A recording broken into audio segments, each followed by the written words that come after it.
सोलापुर में मीडिया से बातचीत के दौरान ओबीसी नेता लक्ष्मण हाके ने कई अहम मुद्दों पर अपनी प्रतिक्रिया व्यक्त की। उन्होंने कहा कि जरांगे पाटिल उनके व्यक्तिगत दुश्मन नहीं है, लेकिन उनकी मांगे गैर कानूनी है और ओबीसी समाज उनका कड़ा विरोध करेगा। हाके ने फलटन की घटना पर मुख्यमंत्री फडणवीस की भूमिका पर सवाल उठाते हुए कहा कि डॉक्टर संपदा मुंडे की मौत आत्महत्या नहीं बल्कि हत्या है और आरोपियों को क्लीन चिट देना गलत है। अब देखना होगा कि हाके के इस बयान से राजनीति में क्या नई हलचल आएगी। बघा, जरांगेंनी काही बोललं तरी महाराष्ट्र शासनाने 2 सप्टेंबरचा जो गव्हर्नमेंट रेझोल्युशन पारित केलाय त्या गव्हर्नमेंट रेझोल्युशन अन्वये महाराष्ट्रामधल्या ओबीसीच्या स्पर्धेमध्ये जो बलुतालुता आहे, जो सामाजिकदृष्ट्या मागास आहे, यांच्या स्पर्धेमध्ये माझा मराठा बांधव उतरलेला आहे।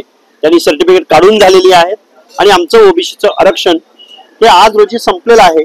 संपण्याचं कारण असं आहे की या राज्यकर्त्या समाजाच्या विरोधामध्ये गावगाड्यातला ओबीसी हा टिकू शकणार नाही आणि आम्हाला डावललं गेले आणि आमचं आरक्षण संपलंय ही भावना महाराष्ट्रातल्या ओबीसींची आहे। त्यामुळे जरांगे काय बोलतायत किंवा शासन काय म्हणतोय किंवा कोण काय म्हणतोय हा सगळा महाराष्ट्रामधल्या ओबीसींच्या मनामध्ये एक संभ्रम निर्माण करण्याचा केविलवाना प्रयत्न आहे। आमचं आरक्षण गेलंय यावरती आम्ही ठाम आहोत आणि आम्ही महाराष्ट्र शासनाला वेळोवेळी विनंती करत आहोत की तुम्ही या पंचायत राजच्या निवडणुका, लोकल बॉडीच्या निवडणुका एक वर्षभरासाठी पुढे ढकला। पुढे तुम्ही गेली 7 वर्ष निवडणुका घेत नाहीयेत, मग ओबीसीच्या सहभागाशिवाय तुम्हाला निवडणुका घ्यायच्या आहेत का? एका बाजूला सन्माननीय न्यायालयानं ओबीसीचं आरक्षण टिकवलंय आणि दुसऱ्या बाजूला तुम्ही जीआर काढून मराठा बांधवांना ओबीसी मधून उभं राहायला एक प्रकारे मुभा दिलेली आहे। जोपर्यंत न्यायालयामधून या प्रश्नाचा सोक्षमोक्ष लागत नाही तोपर्यंत 1 वर्ष निवडणुका पुढे ढकला ना। आणि मुख्यमंत्री महोदय, तुम्हाला ओबीसीचं प्रतिनिधित्वाशिवाय इथे लोकल बॉडीज पुढे न्यायचे आहेत का? त्यामुळे आम्ही ओबीसी बांधव संभ्रमित आहोत। या निवडणुका 1 वर्षासाठी पुढे ढकला। तर खरं तर दुसरीकडे सदावर्तेने देखील एक बावनकुळेंना पत्र दिलेलं आहे की जे मराठवाड्यामध्ये बोगस कुणबी प्रमाणपत्र दिले जाते तर ते देऊ नये, कारण त्याच्यामुळे गोरगरीब ओबीसींवर अन्याय होतोय, ज्यांचा हक्क आहे त्यांच्यावरती अन्याय होतोय।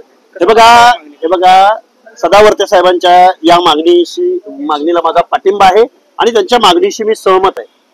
त्याचं कारण असं आहे, फक्त सर्टिफिकेट इश्यू नाही केलं जात। बघा, अंतरवली गावामधला एक पोलीस पाटीलसाठी बोगस कुणबी सर्टिफिकेट असलेला माणूस पोलीस पाटील बनतो, ज्याचं मेरिट कमी आहे, जो क्रायटेरियामध्ये खऱ्या ओबीसी पेक्षा कमी आहे, तरीही त्याची नेमणूक केली जाते। म्हणजे फक्त कुणबी सर्टिफिकेट वाटली जात नाही, तर कुणबी सर्टिफिकेट असलेल्या माणसांना प्राधान्य दिलं जातं। हा कुठेतरी मला वाटतं ओबीसीच्या बाबतीमध्ये शासन पुरस्कृत, शासनाच्या संरक्षणामध्ये ओबीसीचं आरक्षण, ओबीसीचं प्रतिनिधित्व डावलण्याचा हा प्रयत्न आहे। त्यामुळं डॉक्टर गुणरत्न सदावर्तेंनी जी काही मागणी केलेली आहे त्या मागणीशी आम्ही सहमत आहोत।